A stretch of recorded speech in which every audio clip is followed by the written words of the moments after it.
sparkle.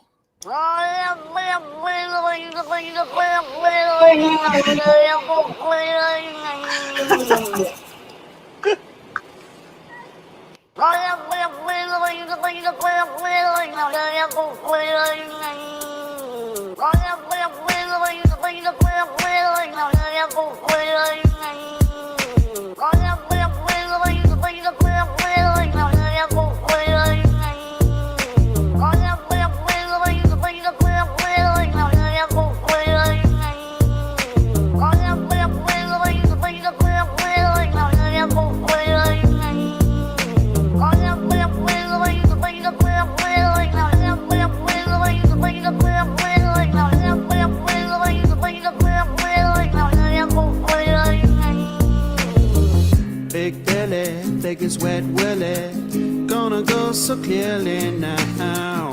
Voluntary, not so silly, gotta make it out somehow. Oh, the willy knows the way to go so clearly till the break of dawn. Gonna make it, gonna break it, gonna keep on going, gonna get it on.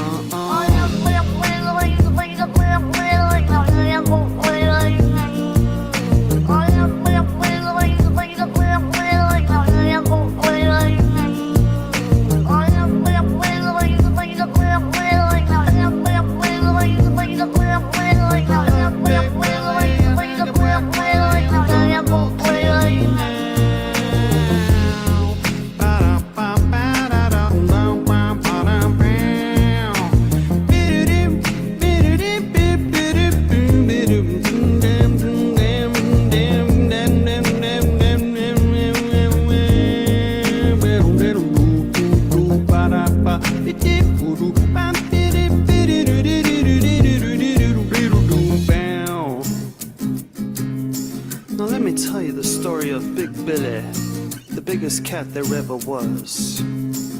Long time ago, I was in a bad place. It was dark, I was confused, and I called on the heavens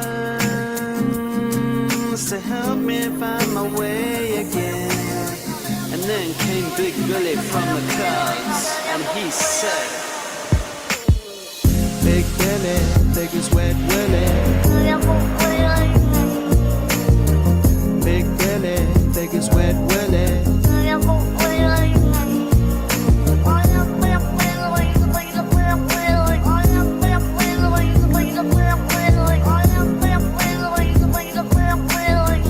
Gonna go so clearly now.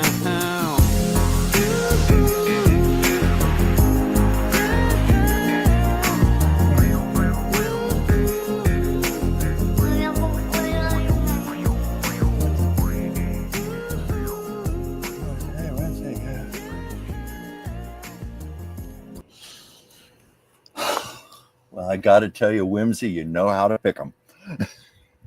I'm telling you, I just love the kiffness. You know, when I I'm do too. looking for a song and I can't find anything, because we always open with a song, because it takes people a moment to find the stream. And I don't want to just be standing here when people are rolling in, blabbering about nothing. So I figure a little intro music. You and I kind of fell on that a couple of years ago, and we've stuck to it. We've stuck to it, yeah. Works. And we both love our kitty cats. We do. We turn to our kitty cats for solace and comfort. And sometimes Sasha is what I need to relieve my stress. I'm sure you feel that way about your Mila. Mila is my everything. She is my constant. Anytime I feel like I need to be picked on or tortured or humiliated, I feel like the abuse hasn't happened in a while. I just turn. She will find something to snap about, nip about, complain about.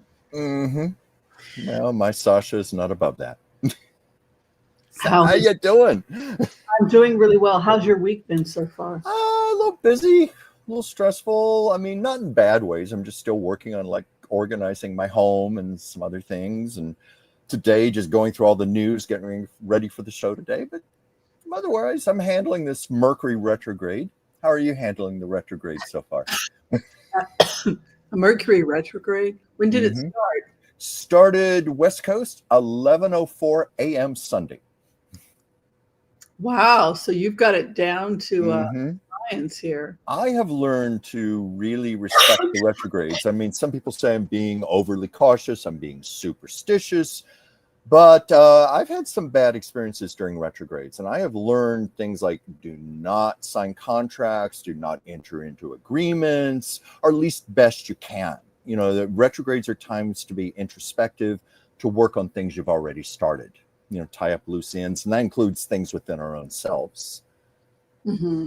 I know that people get tarot readings during retrogrades. Oh, yes. Yes, that is true. I've had several people tell me their business picks up, you know, energetic readers, tarot readers, and so forth during retrogrades. Or Now, it seems to be when people are feeling overwhelmed, they're feeling scared, they're feeling uncertain, they really need some answers. but what is it about? I've heard that retrogrades make psychics stronger, and I wonder if it's because there's all that pent up energy.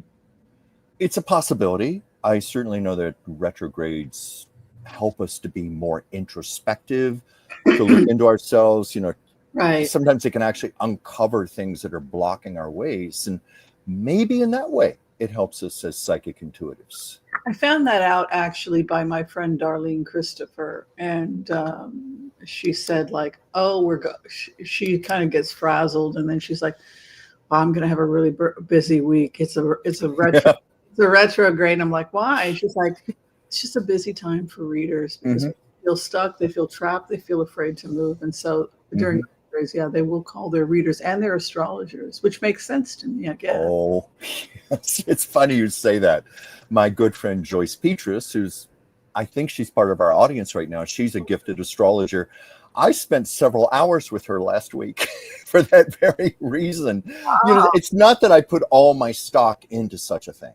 You know, like even people I do readings No, for, it's there to help, yeah, right? I always say this even to people that I do readings for. You know, this is just to give you information so Right. you can empower your own self. You know, you have to ultimately decide what's right for yourself.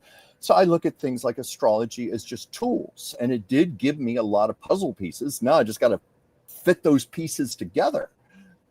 You I know, was really lucky. I think that my childhood was a little bit different than yours. It had some Mhm. rough patches, but one of the things that I was really lucky to have been born in was to be born into a hippie family where Ooh, my parents were like liberal, democratic, socialist, hippie, Jewish, cool. Bernie Sanders people from Portland, Oregon. And that was back in the days when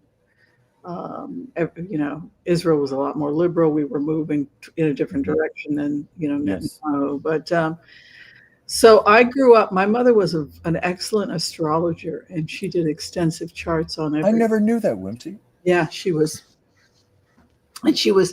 always poor and always struggling because it never entered her mind that it was something she could do for money. Whimsy, do you think in a way that influenced you today to do intuitive readings for people as you do heart-centered remote viewings because of your mother? You know, because you saw she didn't live up to her potential. My mother used to spread a fake story just to scare people, and it was a Mhm. fake story. That I am a witch like my grandmother, and I will curse your milk so that it sours. And she would do this performance. I Anytime love it. someone would piss her off, I will sour your milk. I will curse the cows. And my dad would be like, she was a foster kid. She didn't know who her parents were. I think of the Golden Girls when Sophia and her sister were arguing, the two old Italian ladies, may your sauce never cling to your pasta marinara. Exactly. My mother was from Missouri. Come on. Yeah, yeah. They weren't Well, doing I had a very different upbringing because it. my parents had me in their 40s. So I had Oh, parents from the okay. World War II generation. My parents were basically the age of most people's grandparents. So I got raised more on things like big band music, the 1940s era movies. That's probably why I have such a love for old Hollywood and things like that. But I never had the kind of liberal upbringing you had, Yeah. other than one thing. My parents never censored me, that I was always allowed to read anything I wanted. Magazines, books. Really? And yeah, from the time I was very young, and I have always been grateful for that because it served me well. My mother was the most literate human being I've ever met in my entire life. She would plow through several books a week. Not surprised by that. And it was free because you could go to the library, or Yeah. you could get them cheap at the Goodwill, where it would be 10 for, you know, 10 Yeah. 10 for $1. Yeah. You know, the 10-cent bin. We had the 10-cent bin back then. Mm-hmm. 10 cents you could pile up, and my mother would bring these books home, and we would all read them. That's great. So, yeah, and she plowed herself through. And then my mother taught herself French, and so she was able to read Henri de Balzac in French and read all this French. And so she was just one of the most self-made, educated people I think I've ever met in my entire life. But she was a brilliant astrologer. Never thought to monetize it. Didn't even know she could. Had she been the town witch and played that character, and it was just a character. Now you're playing the town witch. She had all this black hair, and it was frizzy. Yeah. She was part Sephardic, you know. Yeah. So she should have just like gone with it. Yes, I am a gypsy. You know, she could have made herself a lot of money there. I don't know. Oh, I'm not surprised at all what you're telling me, that your mother was a brilliant, trailblazing woman, very literate. That doesn't surprise me one bit. I just didn't know she was an astrologer. I don't think you've ever told me that. Yeah, huge astrologer. Yeah. Well, I had my whole chart done. That's why I knew. I would introduce myself. Hello, my name is Whimsy. I'm a Pisces Aries, with Leo rising. My moon's in Aquarius, and I was like 5 years old. And my moon's in Capricorn. My mother would get a kick out of it because this is how her 5-year-old kid would introduce herself. I'm a Pisces Aries. I'm kind of on the cusp. I love it. This was a normal way to communicate in our house. Well, Chuck, who's all here? Why don't you let me see here. Time to get out that romper room mirror here and start reading names. And I've learned to put on glasses when I do this.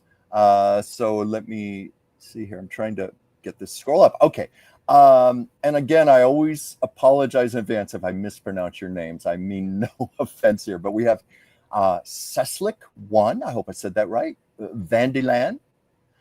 Sally Joe, Brenda Rakestraw, Intuitive Kathy, our floor director Joel Tilson is of course here. Very grateful to you. Contessa E. Jordan. Let me scroll through some names here so I don't repeat. Angelina, Tina, DeHarmas Songbird. This is his job. Dharma's Songbird. I think that's the correct pronunciation there. Ingrid H. Tavi, Josie Wales. Hi, Josie Wales. Rock and Pony Lady, Sugar Baby's Mama. Right. Ingrid, Anthony Rizzo. You've got a lot of members. Oh, we have a lot of wonderful people here. And you know, Chuck, it's important for us to mention that we have close to 400 members of our Oracle of Whimsy family that pay to keep us off the streets. Oh, and we're grateful. You know, Joel Tilson, he actually pays to be here to work, and we put him to work. That just seems so unfair to me. Excuse me. We're lucky. We are blessed. Remember, and we put him to work. Yeah. My goodness. So listen, Chuck, there's a frog in my throat, excuse me. Oh, yes. Have you got your book? I literally got this 1 hour ago. The Amazon delivery man dropped it at my door. I have not even cracked the spine yet. I have not opened it up yet. That's how new this book is. Well, this is a book that I know you're going to love. You said that. And I'll tell you why, because she and you have a lot in common. Okay, tell me. She's an actor. She's a character actor just like you. And just like you, she has had these amazing relationships with all these incredible people. Well, you know what's interesting? She looks just like Shirley MacLaine. Doesn't she look like Shirley MacLaine? You know, in that photo, she definitely does. Very does. I also see some Tammy Grimes there. Look at her playing Jenny with Alan Alda in 4 Seasons. Oh, really? Oh my gosh, she's got quite a background. I know. Isn't this incredible? I'm going to love this. Lovers and Other Strangers, 1970. Oh, that was a good movie. This woman's really done a lot with her. Here she is with her mentor, Helen Hayes. Really? That's what I'm saying. When I saw Right. the book, I thought, oh, it's Chuck's book. This is Chuck and Chuck is our lead interviewer. For people who don't know, he's the lead I guess you're supposed to be the lead for this show, even though I'm constantly. Am I? I I didn't know that, Whimsy. Well, you're the lead interviewer. Okay. You're a co-host, but I always think of you as the lead when we're doing this. I come on here in well, support we're of you. co-producers. I don't know what we are. It's on my channel, but it's always been on my channel. But listen, I think this is really great. I think that, and it talks about, just how she rose through her career, and I just think it's a hell of a story. She was on Broadway in 1973 in The Women. Oh, and The Women, I love that. I've never seen the play, but I love the movie. Yes, that's what I'm saying. I mean, this is a great book. So I'm going to love this book. Thank you. yes, don't you feel honored that people like this know we exist? I mean, like, Yes, I do. anyway, so I do. Marion Haley Moss, if you could contact us, I don't think I have your Gmail address, but if you can contact us to set up your interview, which will be in early December. Early December. I'm going to look forward to it very much. And you're right, Whimsy, it is an honor. It really is. And, and I say this all the time because you choose the books. Every month you pick something superb. I don't think we've ever had a misfire, ever. And last week we had so much fun with our interview. That was a deep book you wrote. I felt like I entered a different reality, a different. Oh yeah, dimension. It's one of the few books I've had, and I think you said this also, where you sometimes had to stop and reread a page or reread a few paragraphs. I think it should be a movie. Really let it sink in. Oh, absolutely. Well, you and I both had the same hit that it was almost like a James Cameron Avatar type movie. Yeah, I could very much see that. So. There was something else I was going to ask you. We got through the book part. What else were we supposed to do? Oh, if you would like to send your book, because Chuck and I started this a little over 2 years ago, 2.5 years ago. He and I started a book club. And we're just very committed to supporting small independent writers. I think both of us agree that writing is in crisis with publication and everything that's going on. It's very hard for independent writers and people who have an independent voice to rise to the top. And one of the reasons we started this book club is to give you a forum to do that. So if you have a book and you would like it to appear on our monthly show, you can send it to care of Dr. Whimsy Anderson, 1819 5th Avenue, Portland, Oregon, Suite 116, Portland, Oregon, 97201. Information is below this video. Dr. Whimsy Anderson, care of me, 1819 Southwest 5th Avenue, Suite 116, Portland, Oregon, 97201. We look at we promise to look at all the material that is sent to us. We are getting a high volume right now. Be patient. If you don't hear from us for 6 months to a year, it doesn't mean we've rejected your book. It just means that Chuck and I haven't gotten to it yet. Yeah. I was just going to say, I love the empowerment of independent writers and people who are self-publishing. More than 20, 25 years ago, I used to work with a literary agent, and we would commonly get about 200 submissions a week. And the rejection rate was something like 98 or 99%. It got to the point, I've told this before, he said to me, because we have to go through these manuscripts so quickly, if the writer does not capture your attention in the first sentence, and certainly by the end of the first paragraph, toss it aside and go to the next manuscript. They've got to grab you in that first sentence. And that's paragraph. What happened with Atlantis Fallen, which was our very intriguing. Last week was that his first paragraph grabbed me. Yeah. You too, and then the audience was able to hear it last week. We read.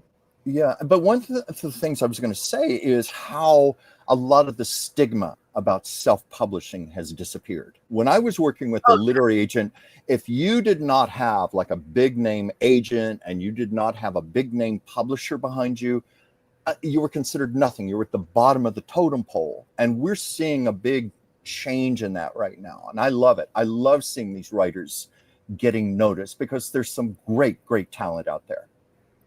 Yeah, I mean, and I don't know why they're not being discovered. I don't know why Atlantis falling, given how much he's promoted, why hasn't it been turned into a film yet? Because that's one of those things that, damn, this needs to be a film. Hmm. But it comes Just down to the whole money, idea of power, falling to politics. Earth and incarnating, and then all the rules have changed, and you've got to figure this. I mean, like the whole thing is just so well done. I just think Yeah. it's a great film. Yeah, I know the publishing industry has been in trouble for years. And of course, the dynamics have shifted now to things like Amazon, online. But, this was like around the year 2000 when I tried to sell my book about I Love Lucy. I told you I had a really good literary agent. Loretta Barrett was her name, used to work with Jackie Kennedy, got all the way to Random House, almost sold it, but it got shut down by the money people because it was so expensive because of the licensing, the photos, all of that. And I was told that was a common thing in the publishing industry. They're just afraid of things that cost too much money. Anyway, I just wanted to throw that out real quick. Well, that sounds pretty gosh darn terrifying. I mean, like, But that, people are getting around it, as we're seeing. right. Yeah. So, as you probably know, the government shutdown appears to be coming to an end, but that doesn't mean it's the end of the problems for the No. country or for Donald Trump. What are you thinking? Are you thinking that Donald Trump won this round or got taken out in this round? Well, I think in Donald Trump's eyes, he did not win this because of his diabolical reasons behind it. I read somewhere today, he did not want the shutdown to end this way because Trump is purposely trying to use the pain he's been inflicting on the American people to force Republican senators to end the filibuster and pass a series of measures that could have potentially made him a dictator. So I don't think this has ended the way he wanted. But anyway, I'm so sorry. You were pulling up the story there. Oh no, you were talking. We're listening. I'm just showing people the stuff that's coming in from CNN right now. Go ahead, please. Well, that's basically what I was going to say when you asked me, did this end the way Trump wanted? I don't think so. I think Trump was not going to be happy unless he had ended the filibuster. He had manipulated the Republican senators sufficiently, along with the Democrats, and he's trying to do everything he can to be a dictator. Right now, these things like right now using hunger, starving people as a political pawn. My iPad is freezing up here, but I had a really great quote I saw here in regards to that. But this is a Mercury retrograde. My iPad is freezing up on me, and I can't get to the quote here. Anyway, never mind. I'm not going to find. Oh yeah, it was something about. Well, I just found it. I read this quote on Saturday. Hunger is one of the most efficient forms of obedience ever invented. And some today are even saying that's what, because the Supreme Court has sided once again in blocking SNAP benefits. And people are saying this is what the Supreme Court itself is endorsing right now. I feel like we're on the verge of something really great. So I'm like in a totally I do too. space right I think we're on the verge of something great. I think a lot of good is going to come out of this destruction. But right now, it's really frightening because we're immersed in the middle of it. And I'm sorry to interrupt you there. Oh no, you weren't interrupting. I just Okay. I just feel like everybody is saying the same mantra, whether it's in Israel or whether it's in Palestine on the West Bank or whether it's here in the United States or whether it's in Europe, but everybody is starting to do the same mantra, and the same mantra is unity, we the people, unity, we the people, unity, we the people. We the people Yeah. want to create societies that are inclusive. We don't want to go to war, we the people. We don't want to be picking fights back and forth. We don't want to demonize each other. The way that this system is propped up and keeps itself alive is to get you to hate the other. That's why it's so great what Bernie Sanders is doing right now. And I think he's the closest aligned to my belief systems. I don't agree with everything that Bernie Sanders says, but I agree with most of what he says. I'm probably about 85 to 90%. I mean, that's how strongly I feel about democratic socialism. But I thought it was so great to hear that he had gone to these red states and had started talking to people, because what a lot of people said was, we had no idea who Bernie Sanders was. We thought he was demon. We thought he was evil. We thought he was Satan worshiper because they only know what they're being told. By Fox News. Yeah, by their Circles like that. echo chamber. And the only way that we're going to get to unity and peace is if we go across the aisle and we go into communities that we haven't been to before, like what Bernie's doing, going to the South into these rural areas and talking to people. I don't know. How do you all feel about that? I think we've got to get off this. I'm so tired of demonizing people. I'm so tired of demonizing the other. We're all just freaking human beings doing our best, being Exactly. manipulated pawns to kill and hurt each other. And I'm so freaking done with that. A lot of people are. This is a country of good people. We just want sanity.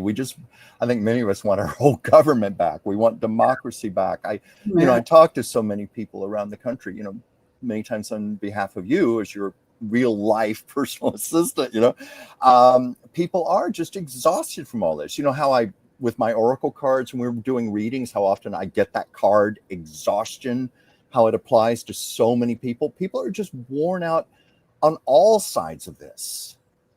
How long is this madness going to continue? When is there going to be voice of reason? But I'm in big agreement with you. I do feel I feel optimism. I believe you feel optimism. We've been getting that in our readings. Yeah. A lot of good is coming from this. Even, the channeled readings I've been getting from different people, Eleanor Roosevelt, Jackie Kennedy, Ruth Bader Ginsburg, it's like every single one of those channeled messages always managed to work in a little thing about how you individually have much more power than you realize, and collectively you're so much stronger than this very weak man in the White House. We are so much stronger, and we've been getting that.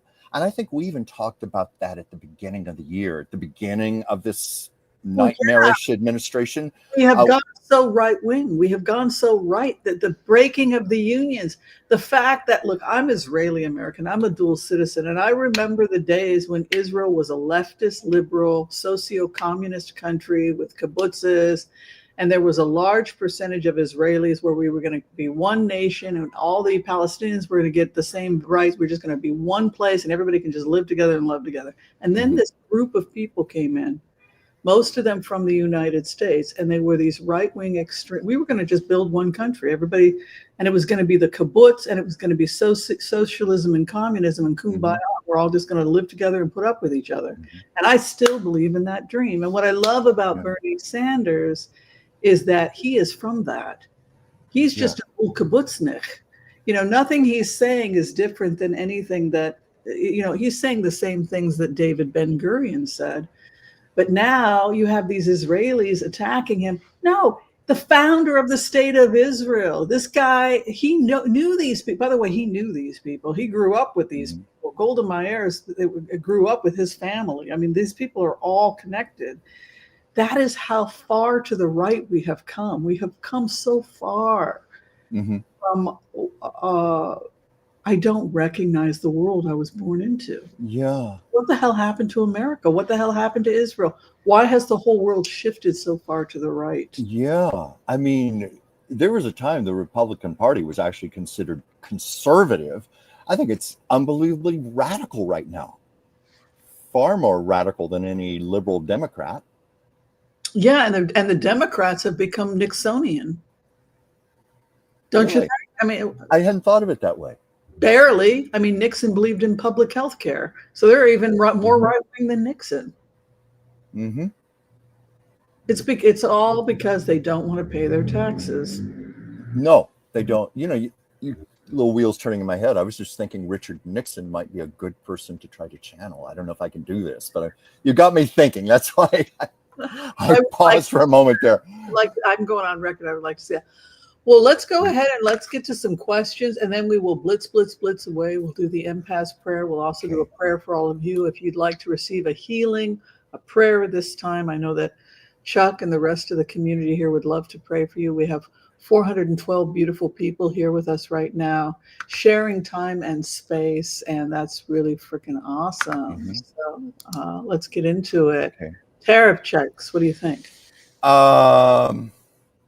I have my doubts those things are going to ever be sent out. I think he's just desperate. He's looking for distractions. He's looking for a way for these insane tariffs to be accepted by the people.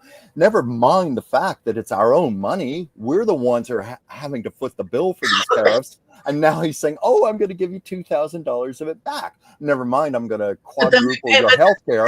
At the end of the year, when they do your taxes, they take it back, because that's what happened to me with the relief fund. They said, here's $1,000. They only did it once, and then they charged me for $1,000 I never received. And then they tried to charge me for the third installment. I never received all that money. I got one, and then I had to give it back. So what was the point of that? It's all show. You know, we're talking about a master con man here, snake oil salesman. He knows how to play to the television generation. He knows the right sound bites, and it certainly sounds good. I'm going to send you all a check for $2,000. I'll believe it. Let me see it. Yeah, of our own money, and then it's going to be taken back and then when they do your taxes, they'll say you had an extra $2,000 in your income that we noted that's going to be counted as income, and we're going to. Oh my God, I had that happen to me once in the worst way. I'll just tell it real quick. You know, I had a nightmare issue with a evil landlord. I had to sue over it. I got a nice big settlement, you know, for all the harassment. It was like $25,000.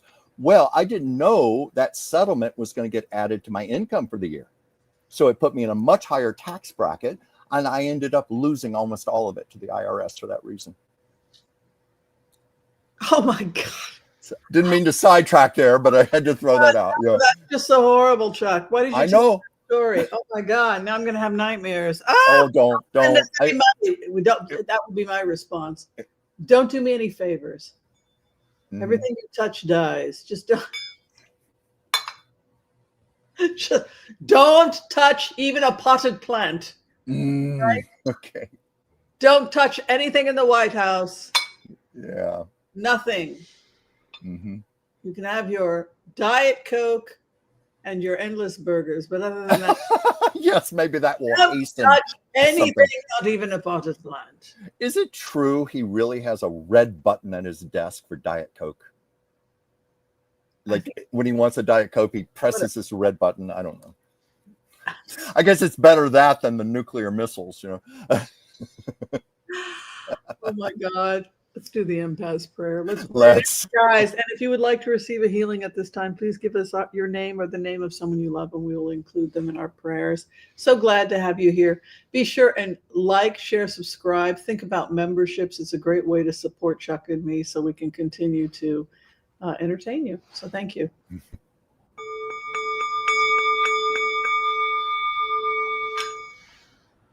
Okay, I want to call on white light protection for myself and this community as we ask permission from Spirit to access the Akashic records. We call on our spirit guides and our good angels to be with us. Please give us the clarity and the wisdom that is needed to empower all of us on our journeys to make the best decisions for ourselves, our families, the planet, the people we love, but also to help those that we may have strife with. And together collectively as a community, we say, Amen. Amen. And for those of you who are seeking a healing at this time, we come together and we join hands and we pray. We pray that you and those you love will receive a perfect healing in mind, body, and in spirit. And with the power of our collective voices, we say, Amen, Amen, Amen. May all souls be healed. May all souls be healed. Souls be healed. Now, if we get the blitz, blitz, blitz away order, I think we can do some blitzes. Chuck, I'm telling you, Chuck, I woke up today feeling optimistic. Good. Is that why you're wearing a beautiful scarf? Because you look fantastic. It's freezing. And then I have professional studio lights in part of my room. And it shot up to, it was about 7 degrees hotter because I've got my studio lights on. But I was freezing and I wanted to look nice with my thing. And so but it was very pretty. So I had to turn off the heat in my home because literally I have studio lights now. And so it gives me nice skin features and stuff that makes me look good because it is the cost of beauty. It is the cost of beauty. Wow. I was going to say quickly, in the early days of Technicolor, it required about 3 times the amount of lighting on a soundstage. And I read the Wizard of Oz set sometimes got over 100 degrees because of the hot lights for the Technicolor they had to use. This light is about 7. I feel like this main light on me right now that is causing what's great, by the way, it's getting rid of my wrinkles. That's why I put it in. And I have a blue key light on right now. Oh. Yeah, so you can see the blue out. That's my blue key. Ever so subtly. Yeah. But I'm getting a bit toasty between that and the key light. I'm like, whoa. Oh. I'm a little hot. But you look beautiful, so it's all worth it. It's worth it, yeah. To pay for the right lighting is worth it. So let's do some blitzes. I think we must have gotten the order by now. Republicans going to get the money they're asking for because they say we got it in, or they were and who they are.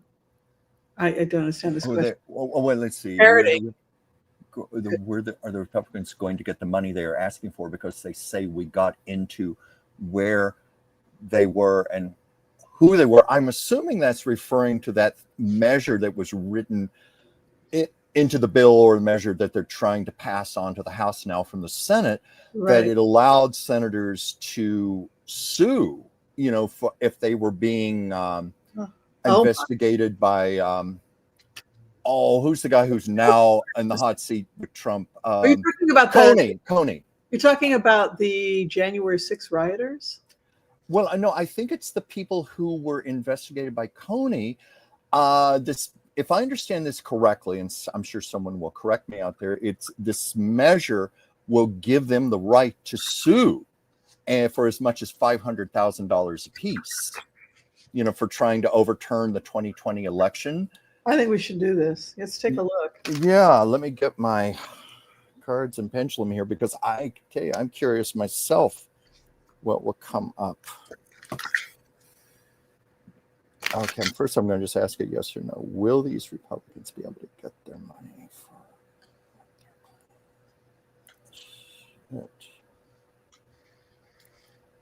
Didn't like that answer.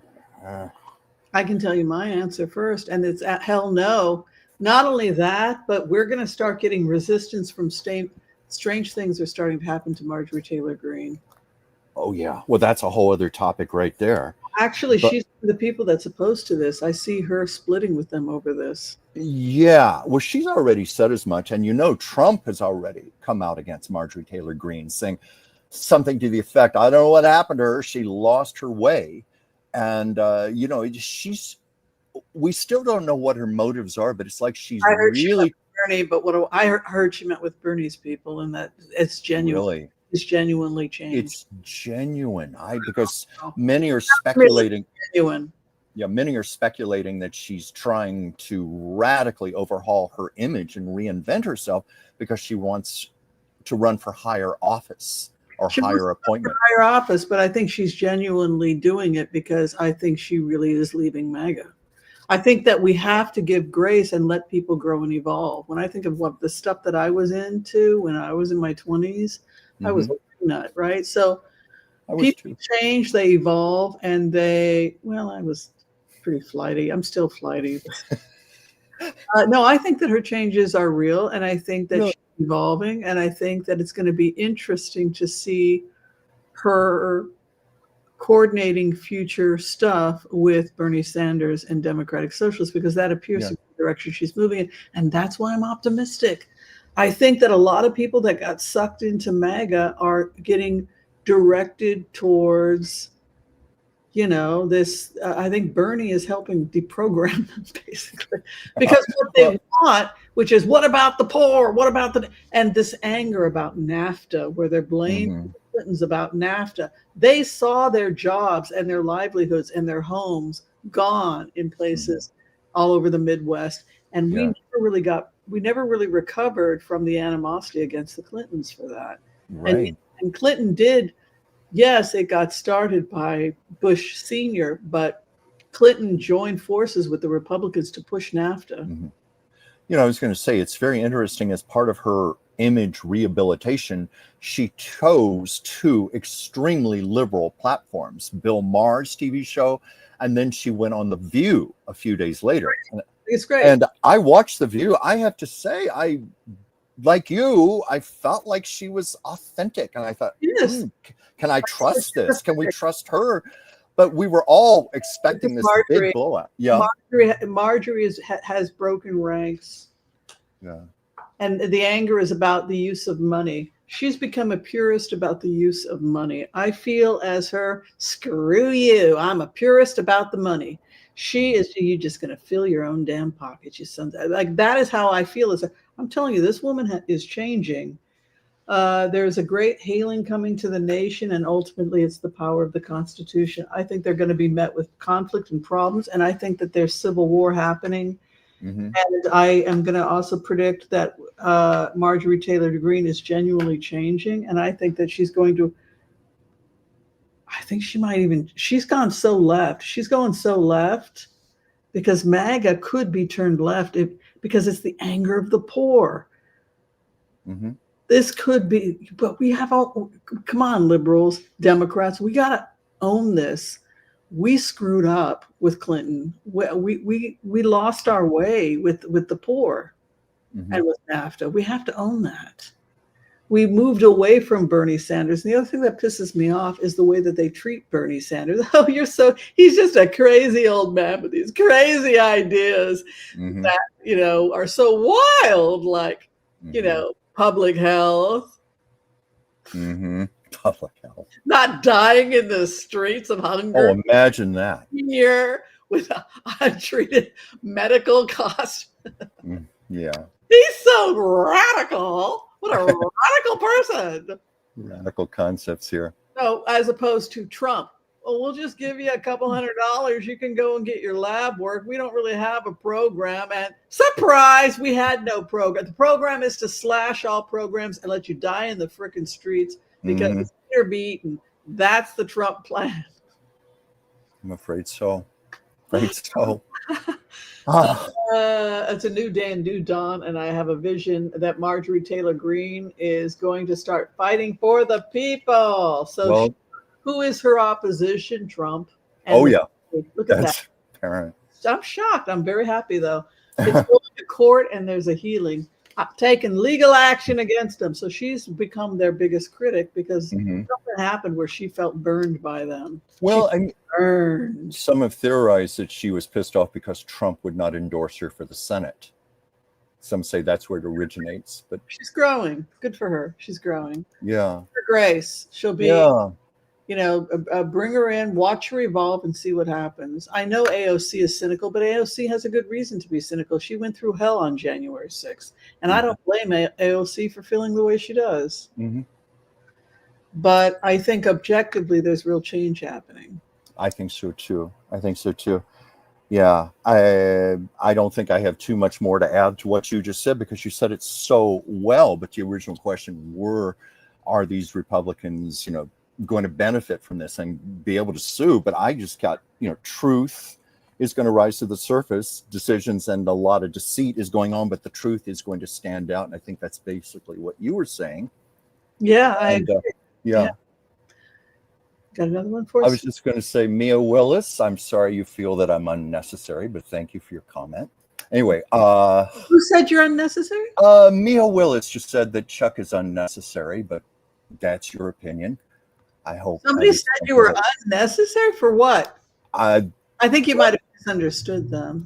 It just says Chuck is unnecessary. But anyway, I'm going to let that unnecessary roll off my back. People are entitled. I don't think they meant it like that. Okay. I think that they were referring to something. Of course, you're necessary. I hope so. How many years now? This is our 4th season. If they didn't like you, they wouldn't come here. Don't be silly. Okay, thank you for saying that. You know how many auditions I did for this before he was picked? At least 20-something auditions. Wow. Yeah. Well, anyway, I'm honored to be here, and I appreciate being here, and I appreciate the people who do appreciate me. Thank you. Anywhere, he's my guy. Thank you. Before anybody else could get him.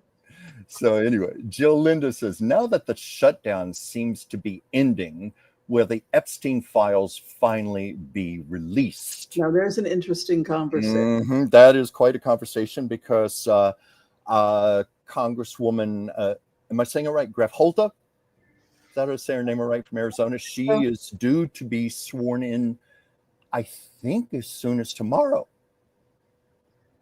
She's due to be sworn in. She will provide the additional vote. They need 218 votes to approve the measure so that the House can vote on the release of the Epstein files. And it's already been said that as many as 60 Republicans may be joining in this. So it looks like a strong likelihood the Epstein files are going to be released. We've been saying that for a long time because, it's just inevitable. Too many people have copies of it.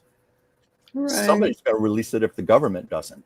And I even wonder if people are using it as a bargaining chip, people like Elon Musk, because I feel like he knows about this. Ouch. That is bad. Yeah. Let's take a look and see if the Epstein files are going to be released. I think that Mike Johnson cannot keep this from happening. Oh.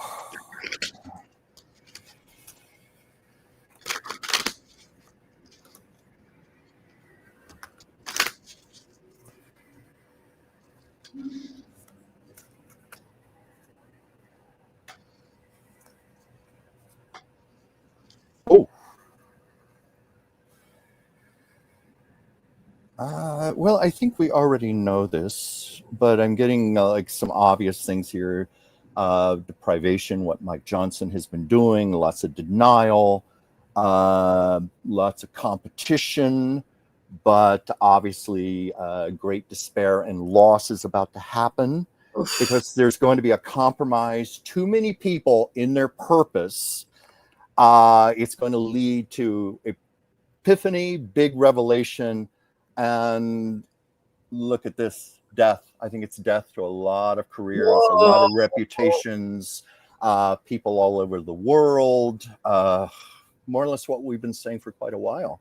But what do your cards say, Whimsy? My feeling about this is that they will deny the will of Congress, that they will attempt to block the will of Congress. You have a two of swords. So say Congress says, release the files, and everyone says, yay, and now the files are going to be released. What's going to happen after that is that the Justice Department is going to appeal not to release, and they're going to go to the courts. Can we override the House? So this is going to now, so it's not going to be released. It's going to result in a legal battle where they have to give Congress, well, Congress doesn't have the authority to release them because this was a deal with the FBI. You don't have the power to override a sweetheart deal with the FBI. So then it's going to go into a legal challenge. So I don't see it just, so you have this, nope, but they said to release it. Sorry, you don't have the power to do that because it was the FBI that made a deal with the perpetrators that in exchange for giving the FBI information, they got that sweetheart deal. So you can just kiss. It doesn't matter that you voted for it. It violates the rights of the perps.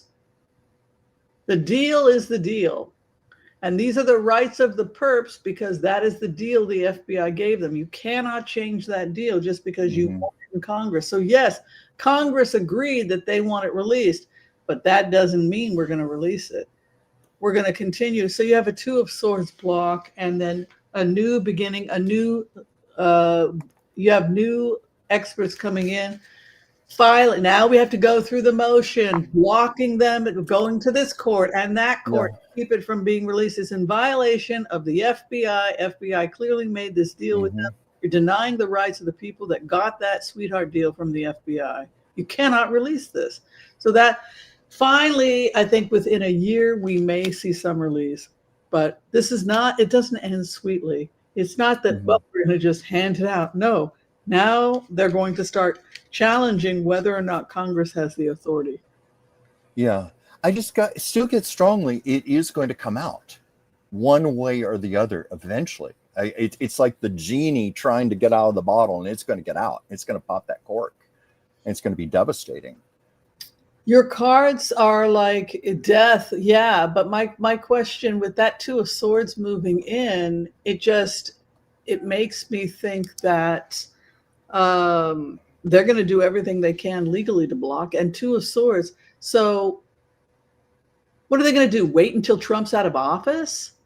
Well, we've been predicting Trump is going to be out of office by the end of the year. Maybe they are waiting. What a bunch of, oh my God! Can you But imagine? I mean, but it's just, This is what you fought your life to be in Congress. yeah, yeah, Suppress the things you did to these victims. What the? Oh my God! And by yeah. the way, I've heard that Virginia is not the only one writing a book now. That all these other victims are going to be writing books. Hmm. I think those are forms of the Epstein list being revealed. Everybody has their story. Everybody has pieces. The victims, they have pieces of the puzzle that everybody can put this together. I feel you just cannot hold this information back. It has to come out. It Right. has to. But I'm not surprised you're saying that they're going to do every measure they can to just keep this in limbo. You know, it's like Trump's favorite technique of just constantly suing people and keeping people tied up in courts for years and years and years. Yeah. I'm sure they're going to try it. It has to be really bad for them to want to cover it up this so intensely.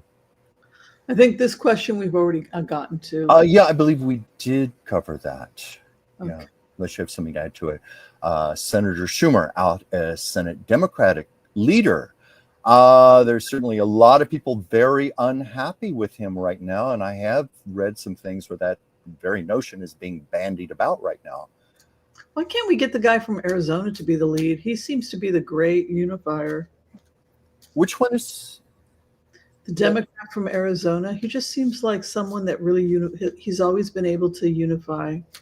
is that Gifford. Gifford? I was going to say Gabby Gifford's Yeah, why can't husband. we have Yeah, him be the he's new? a good man. I like him. Yeah, like everybody is like, who doesn't love him? He's like the most gentle person and the greatest mediator, and I just don't see why.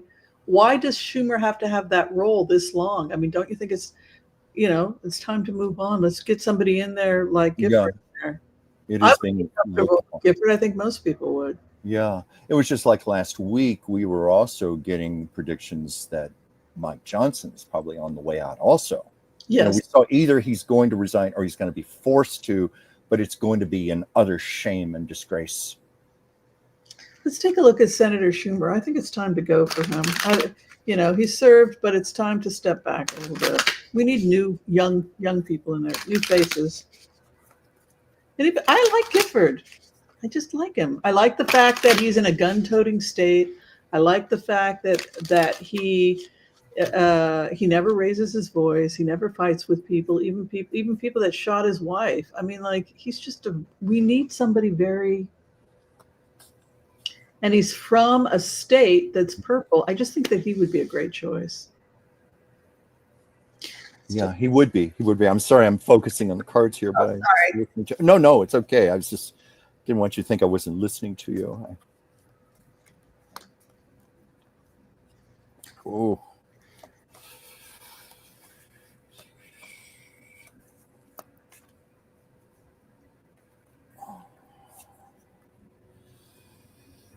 Is he going to be forced out?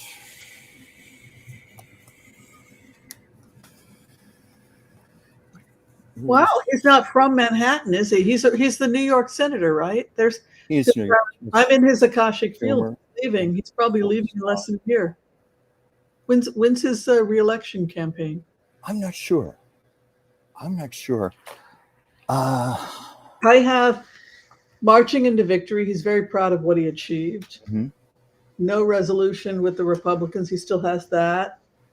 This devil card is his hopes and fears, breaking the chain or the gridlock. But he has this packing up and moving on, 10 of Wands.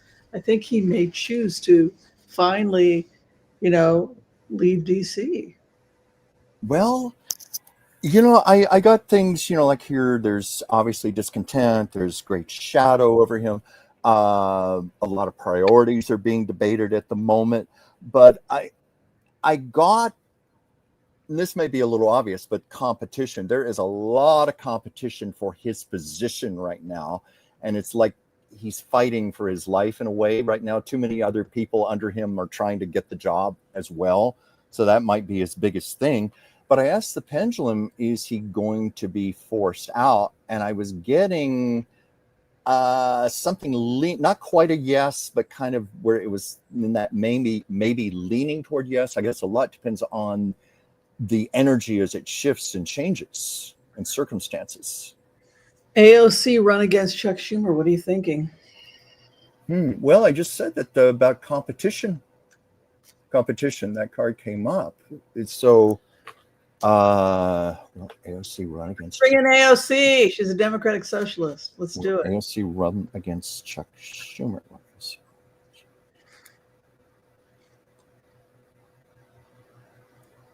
Okay, I'm getting a yes on that. Getting a yes. Ooh, people are scared of this movement of democratic socialism in New York. She's getting a lot of backlash. People are really afraid. People are afraid of democratic socialism. They want to break the backs of the unions. They don't want to bring the unions back. They don't want to bring the rights of the people back. I get that not every union is great and that people are like, oh my God, we had so many problems with the unions. But what about basic? Okay, so there's no union, but what about the rights of the people? But this is crazy. You know, she's getting a Knight of Swords response. So people are really afraid of her. Yeah. Um, That's, I'm sensing, she will run against Chuck Schumer. Whoa. Becoming a force to be reckoned with, so to speak. Women from the Republican and Democratic parties coming together and taking over, because they say her opposition will be her ally, and her opposition fell. The ally who was her opposition is MTG. MTG. I'm telling you, MTG is becoming a Democratic Socialist. I'm telling you, it's crazy, but that's what it looks like. Well, you know what? Crazy. One of the things I'm sorry. Her opposition, MTG. Yeah. Well, she, when she was on The View, she talked about this in that she said she believes it is going to be women who save our government. That's what the cards women. And I've been getting that in all my channeled readings from all these female souls that have been coming to me, that it is female energy that is moving in to take over the world, to heal the world. And maybe what we're getting right now is a lot of the old male energy kicking and screaming and rebelling because it knows it's on its way out. I think that that's very true. It's the dinosaur, right? I think that Elon Musk is a dinosaur. I mean, it's amazing everything that he achieved, but he achieved a lot of stuff by just being a reptile, just eating everybody's ideas and eating anybody that got in the way. And you can achieve great things in your life and do it in a gentle manner. Yes. You don't have to be this Iron Man, I will consume, like that is, that's really the model that this, I am testosterone and we are going to be a legion of other, I can only I'm only donating my male sperm. I must produce only male offspring for the legion, which of course is senseless because if we don't need more sperm, if humanity is going to continue, we don't need more males. We need more females to carry the baby. So it doesn't even make any sense. They would just like die out. Your legion would die out. It's just a bunch of sperm producing legions, right? Like evolution says you only need one male, the rest can be female, right? You just, you only need one sperm, a couple of sperm donors, genetic diversity. Okay, we'll take 10, 15, right? Yeah. Well, you're reminding me, these remember that channeled message I had from Elizabeth Taylor about giving our love away to people. And I'm paraphrasing my own channeling, but she said, it's that simple, but it's that bold and powerful all at the same time. It's like you're saying about being gentle. It can be very powerful, far more powerful, and get much greater results. Love is the most powerful force in the universe. If you've seen a truly great woman or a truly great man, that embodies the godly or the holy, people are just like, whoa, they can barely stand in the presence of a truly great human being. Mm-hmm. You think of someone like Nelson Mandela that was willing to sit in prison for 25 years because he refused to write a letter of apology to the Afrikaners. Mm-hmm. Right? He refused to apologize to the government. All he had to do was say, I'm sorry, and they would have released him. And I can't do that because I'm not sorry. I stand with CDC. I stand with my convictions. So there aren't a lot of people like that. But when they come around, when you have that much love that you're willing to do anything for these ideals, that comes with a great deal of respect. And he didn't have to be a macho man to save South Africa. Yeah. Mm-hmm. Just saying. All right, what's Joel Tilson got here? Let me see here. Carrier Group Gerald R. Ford off the coast of Venezuela today, continuing attacks on drug cartel speedboats. Is invasion next? That's a good question. What are you thinking? I think the whole, I don't even understand why we're going after Venezuela when the precursors are coming from China. Yeah, because even though it may not be justifiable, I wonder if an invasion is actually going to be next. Let's take a look.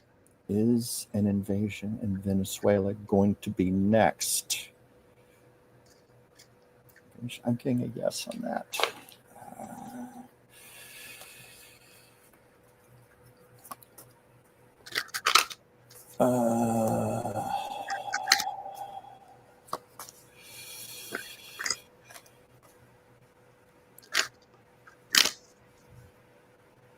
Well, I think I just have two cards here rather than going further with this because I already got a yes on the pendulum, but there's obviously a lot of deceit behind all of this, and it's going to be a tremendous risk.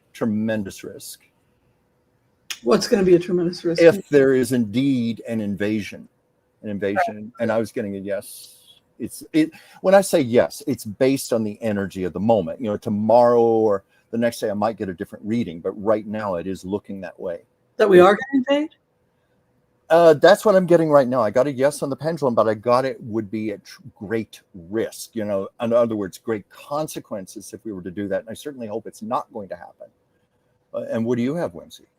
I have something similar because I have this chariot. Let's go, and then I've really, yeah. But the skirmish could end quickly.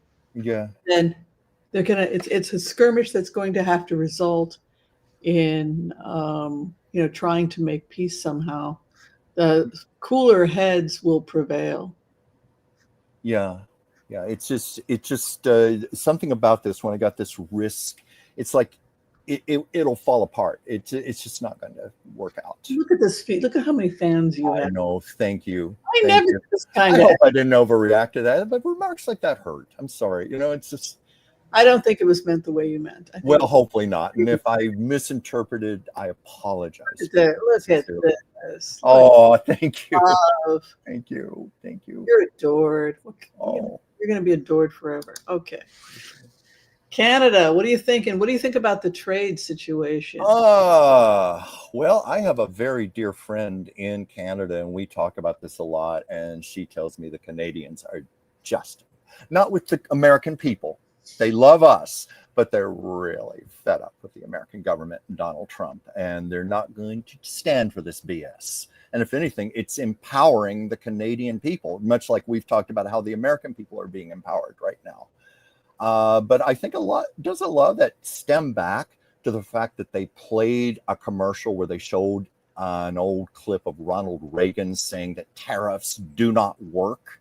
And Trump was so pissed off that he increased the tariffs against Canada. And now Canada has stopped all trade talks with Trump. And we certainly know what a disaster this potentially could be. Let's take a look at Canada's future with the U.S. Okay.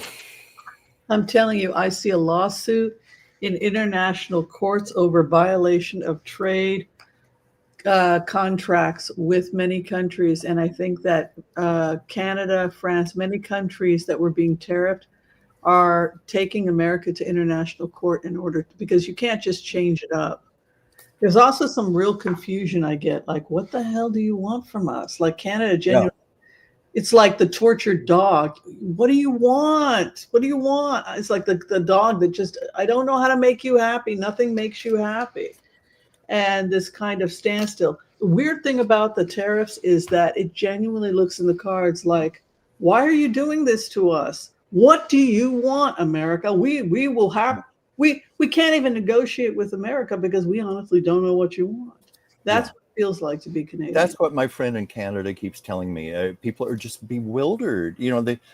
We've always had this incredible relationship. It's no accident. My first card was partnerships and love. That's the relation we've always had with Canada, always. And so this is so bizarre. I got. You remember I said early in the show how this card comes up a lot. Exhaustion. Again, people are just worn out. It's like you're saying, like, WTF? How much more can we take of this? And thank you for the sweet comments, by the way. How much more can we take of this? And I hadn't had a chance to pull more cards because you were still talking, but it's Sorry. no, it's okay. You're doing what you're supposed to do. I dropped the ball here, but 2 cards just jumped out here. And it's interesting because I was going to say, I didn't want to interrupt you while you were talking, but earlier in the year, we were getting readings that the courts, the international courts, were going to be the saving grace with all of these absurd tariffs and putting an end to all of this nonsense. And it's so interesting, the 2 cards, because I knew I had to get something quick here. I just let something fall out, and look what I get. I get judgment and balance. So I think that's exactly what that means, and that concurs. Well, thank you, Jolene, for your comment. But I think that gets back to, yes, it's going to be the international courts. That's going to be the saving grace here. But I just found this interesting, the partnerships and love, the exhaustion. I'm sure if I kept pulling cards here, I would get more despair around that. But it's kind of like what I already know, just talking to my friend Pam in Canada. We have some really good conversations about the politics. Yeah. Bill Averta, just complete disgust that the rights of the perps over they have their rights override what we want because they were guaranteed certain things by the federal government in that deal, that the sweetheart deal they made with the FBI and Acosta, that they could not be prosecuted. Yeah. That their names would be buried. How can we override that?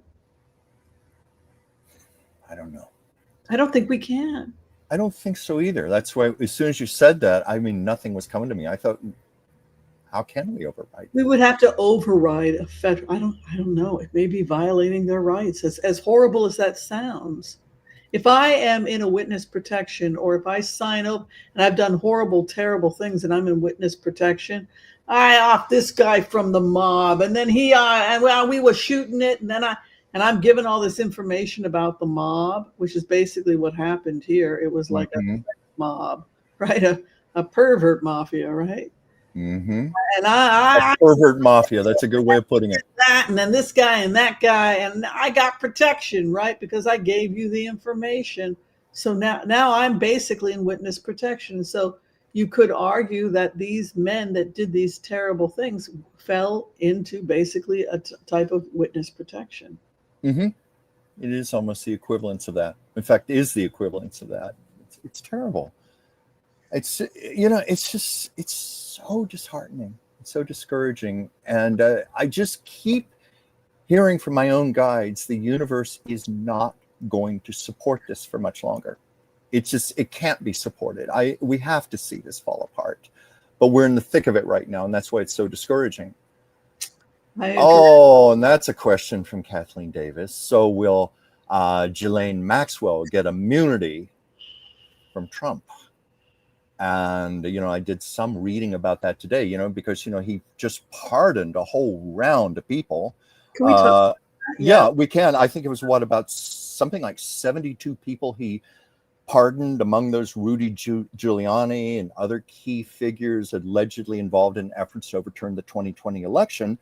And one of the commentators I read today said that these pardons are largely symbolic, as no one on the list is facing federal charges, only state charges, and Trump does not have the power to pardon state charges. But it's also been said that these could be distractions. He's trying to soften the way so that he can slip in a pardon for Ghislaine Maxwell. I'm sure you saw that also in the news today about how she's getting all this special treatment in her new prison. It's practically like a spa. So, look at how disgusting we are.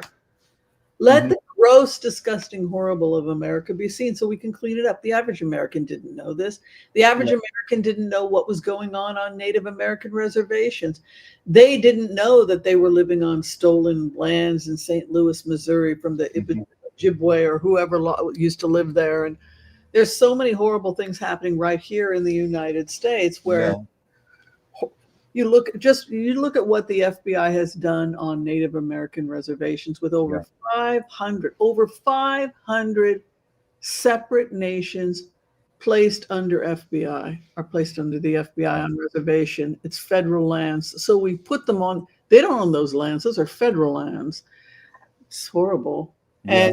And all the horror stories that used to come out. I met a guy that was forcibly sterilized he was coming home from school, and there was this general, and he was putting kids in this truck and taking them off to get their testicles radiated. And he was one of the people whose testicles were radiated. Were these teenage boys? They were teenage boys, and he won a case against the United States. He had been sterilized. He could not, he was never going to be able to have children because he was one of these sterilized boys.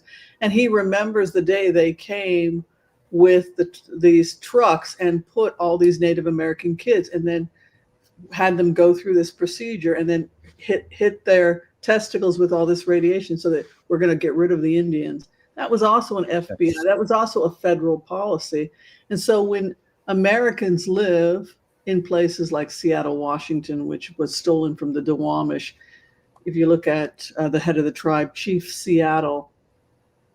Yeah. Well, the Duwamish, are the Duwamish here in Portland? I'm sorry. And you have the Tlingit out of Alaska.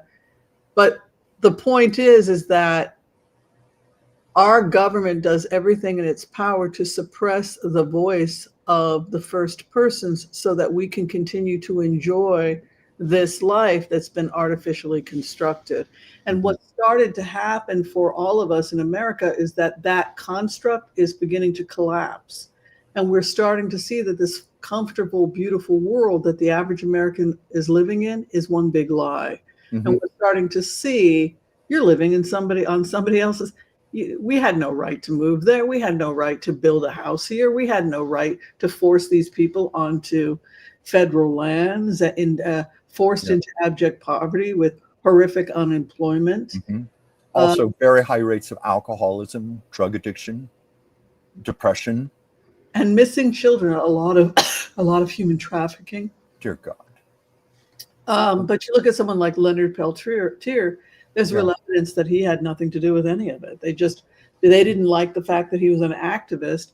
And so he was with the American Indian movement. If the American Indian movement, I'm telling you, if the American Indian movement had the money from Qatari government, and they had the finances to build training camps, and take when they took the Black Hills in the 1970s, when the Dakota Sioux took the Black Hills back because that was their lands. It wasn't our lands, the Dakotas, the Black Hills. It was their lands. If they had the financial support, we'd be in serious trouble here in the United States because we'd be fighting over 500 nations, armed and ready to fight. Get the hell. What gave you the right to live in California? What gave you you just assumed you had the right to move to Simi Valley? Did it? Well, all those people are gone. No, yeah, but we've been forced into these federal lands in abject poverty. The rage and the anger that the average American knows nothing about, still to this day, because we're just uneducated. And I go back to, we are now coming out of denial as Americans, like, oh my God, what are we a part of? Yeah. And I think yeah. that Epstein release is just another example Mm-hmm. that they were trafficking and they were eating vulnerable children for breakfast. Foster kids, kids that, just like what happened with Native American children that have gone missing on reservation, and they're hundreds. I know people, they dedicate their life to just trying to find missing Native Americans who've been trafficked. That's how bad it is. Yeah. And the fact that the FBI, now we're proving that the FBI is aiding and abetting in cover-ups. This is the America we've always lived in. It's just that now we have to see it and deal with it and come to terms with it. That's the key thing you just said. We have to see it. We have to see it. I mean, this is going to be brutally painful. It's going to be devastating, but I think this is all part of this massive deconstruction we are witnessing right now, figuratively and literally. You know, like in the White House, the wrecking ball to the East Wing was such a metaphor. We're seeing so much torn down. But I also remember that message I had from Harry Truman about how you sometimes have to tear down so you can rebuild more structurally sound and solid. And that seems to be the direction we're heading, but it's not going to be easy. So let's find out if Maxwell's going to get immunity to cover up all the horrible, terrible things that we live in a sick country. Is Maxwell going to get immunity? Maxwell going to get immunity from Trump? This is because Trump is going. Oof. Oh my God. To get immunity. I almost hate to give this answer, but I got a no for right now, but I asked the question, is that because Trump is going to be out of office soon and he won't get to do this? I got something leaning a little more toward a yes, but that could be just on the energy now and things are convoluted. I actually want to be wrong on that. I think she's getting off. That's why I say I want to be wrong about this. But it's certainly, you know, I got to say, just looking at the facts, you know, when you see all the special treatment she's getting right now, that practically a spa, you know, this light prison she's in. I'm sorry to interrupt you, but it just all seems like hard people to plan. on SNAP benefits in neighborhoods where they shut down industry and sent their jobs to other countries. So now they're vulnerable, needing SNAP benefits. I think she's living better than them because she's not suffering from a lack of SNAP benefits, right? Yeah. Right. So her first house is the devil. This is her immediate environment. Look at this. What's going to happen? She's being taken out. A new beginning for her. Look at this. There's the contract. There is her getting off. There's her pardon. And look at that. Yeah. She's on condition she leave the United States. She's going. Where's she going to go? Probably France or Britain. In Britain, she faces further charges. Oh, that's right. So France would make more sense. I think it's great. Let's send her back. Look, you want to get her off? Great. Send her to Britain because they will tear her to pieces in Britain. Yeah. She'll probably be great. Send her back. I think it's great. Let her go. Right now, she's in a cushy place. I say we release her and then send her back and let the Brits have her. Y'all want her? Wait and see what they do to her over there. That's a pretty good one. Yeah, I don't want to interrupt you while you're reading. Look at what they did to Prince Andrew. You think they're going to be nicer to her? Oh, no way. No way. That's a very good point you just made. You know, I even wonder, because I know with a pendulum, you've got to be very careful and be very specific in how you phrase a question. You know, I was asking, is she going to get off? It could be why my pendulum was mushy on that, or even leaning toward no, is because even if she is pardoned by Trump, the shame, the stigma from the world is not going away. She's one of the most hated women in the world right now, and I don't see that changing one bit. And it could be like what you're saying. What if she did go to Britain and they took care of her and they treated her much worse, you know? So maybe that's what I'm getting. Yeah. If how they listen, going to avoid consequences in Britain she's facing I'd be like, okay, let her life be hell. She'll go through this whole process all over again in Britain. Yeah. It's not like if she can't get to France, if we're not going to dump her in France, where I think they won't kick her out. But if they're sending her back to Britain, I'm like, okay, cool. Have fun with that. Yeah. Because I can't imagine it's going to be easier for her over there. I think that's why maybe I was getting that answer of no, she's not going to get off. It's just she's not It going may not be through get Trump and a pardon. She's going to pay the prices for her sins one way or the other, or in multiple ways. I tend to think it would be France. You know, doesn't she have tri-citizenship, American, British, and French? Yeah, that's Yeah. but France, vive la love. She was 17. She was not a minor according to French law. And here's he said, she said, and blah, blah, blah, blah, blah, blah, blah. There's a lot of problems with France. But in Britain, oh my God, I think they would tear her to pieces in Britain. They will literally, I mean, everyone read that book. They want to burn the former prince in effigy. She is not going to have an easy time there. And they don't have the cushy options that we have here in the United States. She's going to go to a regular prison. And she will be dubbed a psychopath, a sociopath, because they make you go through testing. And if you score a 25 or higher in Britain on that test, you're deemed a psychopath for life, and you will never get out of the system. Oh my God. Yeah. I didn't know about that. Yeah, there's a really good book called The Psychopath Test. It's written by a Canadian. I think his name is Rosen. But he interviewed people that had gone through the system in Britain, and they're never going to get out. And they're like, well, I took that test and I scored a 25, and I'm psychopath light. If you're a 25, you're psychopath light. Whereas here in the United States, you have to score 30 or higher. So we let you be a light psychopath. We let you like destroy people's lives on Wall Street because you're a 25. You know, it's socially acceptable. We encourage light psychopathy here in the United States. And so what I'm saying is that if you look at the structure of prisons and the fact that they're so strict about the diagnosis of antisocial personality disorder, they're using the psychopath test to determine if someone's a psychopath. They're going with very strict scoring standards. 5 instead of US 30. Canada, I think, is 30 to 30, 32, something like that. Yeah. I've taken the test and I scored kind of high. I was going to ask you if you had taken the test. I did a lot of many things when I was a kid, like running away from home. Like I showed signs of being a troublemaker when I was younger.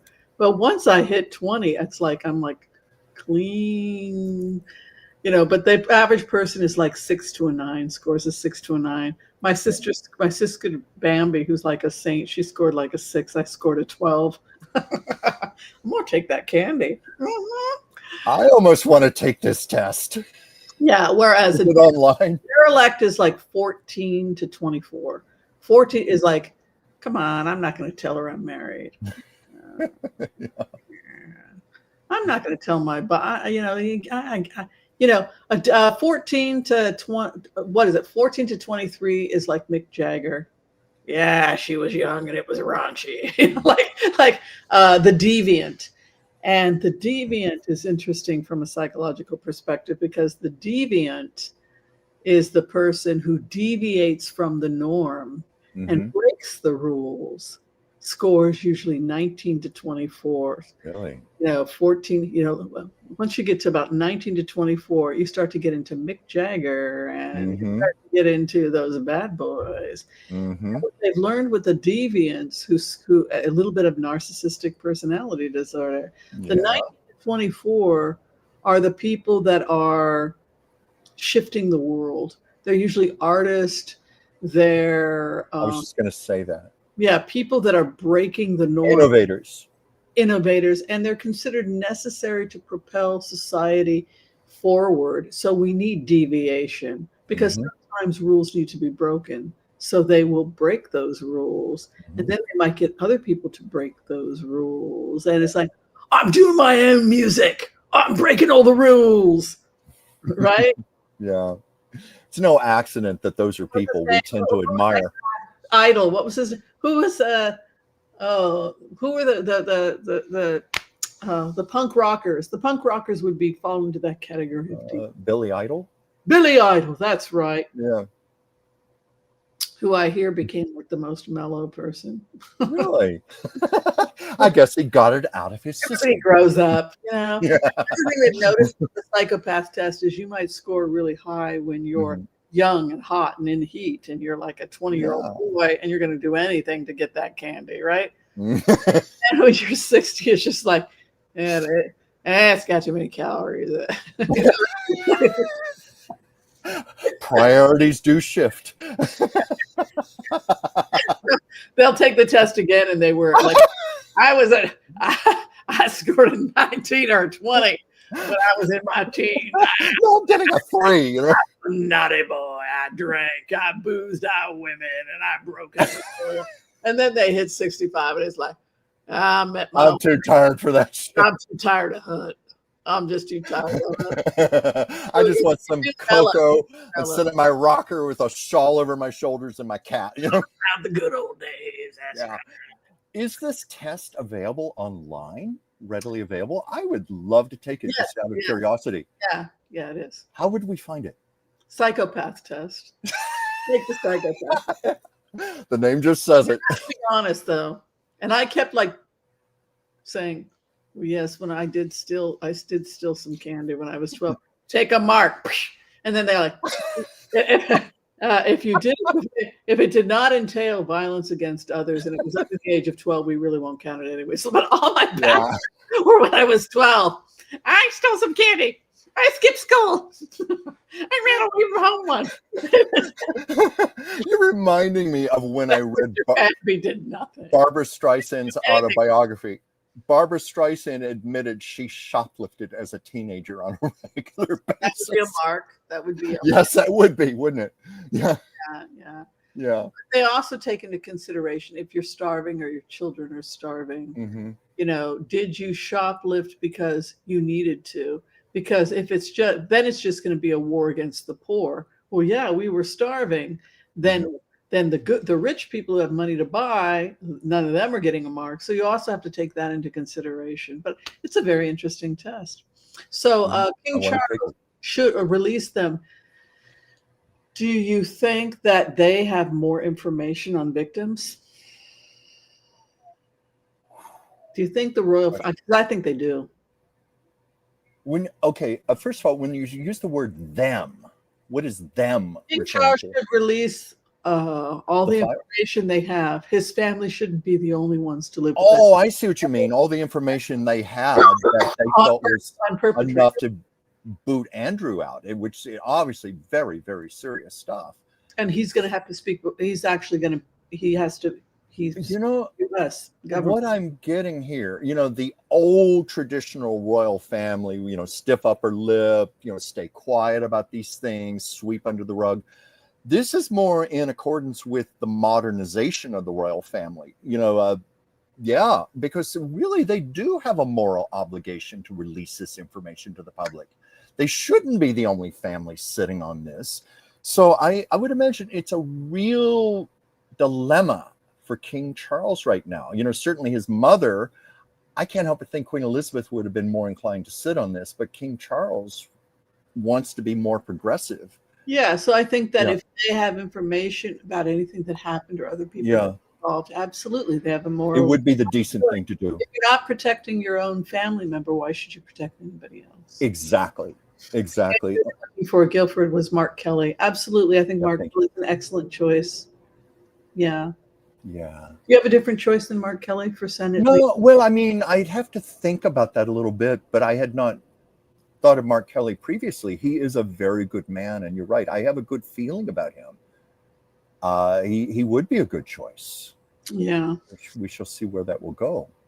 But I do believe he has integrity. Yeah, exactly. You want to get somebody in there who has integrity. Mm-hmm.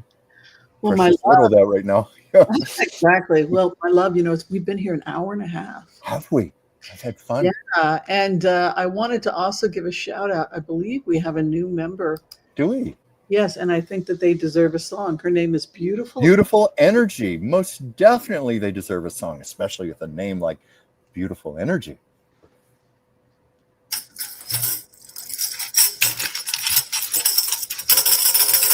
You have beautiful energy. We welcome you. We welcome you to the Oracle of Whimsy and Chuck. Thank you. Thank you. Thank you for being a member. Chuck and I are very great. You're very appreciative. Thank you so much. Yes. Well, Chuck, I think the time is curtain to close. Is the curtain closing, the big red curtain right now? No, it went by very fast. I can't believe we've been on for an hour and a half. No, I know. It was so intense, and people said something that pushed your button. I've never seen you do that in like. Well, I never do that, but there have been a handful of times where I have regretted when somebody has made a comment. 99% of the time it's lovely. Occasionally there will be something disparaging, and I've regretted not addressing it later or addressing it on a future show. And I figured, well, hopefully I addressed it tactfully. I hope I did. And I do appreciate all the lovely comments. And again, if I misconstrued the comment, I sincerely apologize. Yeah, I think you misunderstood. But okay. I think we've been doing this. We've completed 3 years. We're headed towards our 4th year. We're at 3.5 years now. I guess this summer we'll be in our 4th year. But I think people have gotten used to you, and I think that I think they have. And I think if you were to ask them if I started to do Taco Tuesdays without Chuck or Hot Topics Thursdays without Chuck, would you like that more? And I think that it would be a resounding no, because you wouldn't have banter, you wouldn't have the fun, good feel. And I think we just balance each other really well. Well, I think we do too. I get a lot of people who tell me that. And I just love working with you. We've worked together in different capacities for over a decade now. And we've always just had great chemistry, great friendship, great respect. And I love that we get to share that with all the people out there. So, like if I were to take a poll, say you were so hated I had to fire you, and which is I don't anticipate this would ever happen, but and you just take a look at everybody's comments, and everybody is saying the same thing. Chuck, no, do never fire Chuck. See that? Look at that. Thank you. Yeah, that means a lot to me. It really does. They decide, Chuck, your fate. Whether you stay or go, and they're saying you're staying. I didn't get voted off the island. Voted off the island. Okay, Chuck, tell everybody what you're up to. Well, what am I up to? Doing lots of artwork right now. I'm still doing readings for people. That's a great love of my life right now, and it's always my honor. If you want to reach me for that, or you want to reach me for a piece of artwork, because I'm very good at channeling energy from the subject. I recently did a wonderful lady's cat, and I even got a message there for her while I painted the portrait. So you can reach me at dransfieldchuck, one word, at gmail.com. And also I have my own channel, Chuck's Captivating Chronicles, a little chat show on Mondays called Chuck's Captivating Chat, 5 p.m. Pacific, 8 p.m. Eastern. And I guess that's my life right now, Whimsy. How about you? That's incredible. Also, Chuck is a licensed naturopathic doctor's assistant. He can legally, I guess you can diagnose, prescribe, you can do all that stuff. Mm-hmm. Yeah, it's pretty wild, isn't it? So if you thanks to you. Well, I mean, folks, this woman is an incredible teacher. Incredible. I helped him with his studies. He had to pass a board. He did great. Yeah. Is there anything else we need to say? Yes. So if you need to see him for medical consults in addition to readings, he's allowed to do that as well. I think we're out of here. Thank you, everybody, for hanging with us. Thank you, everyone. For a reading with me, you can find all the information below, or you can just Google Dr. Whimsy Anderson and book me through Booksy. All right. Be kind to all, so that all will be kind to you too. God bless. Peace out. And we'll see you next time. Thank you, everyone. We love you. See you on Thursday. Thank you very much. See you Thursday. See you Thursday. Bye-bye.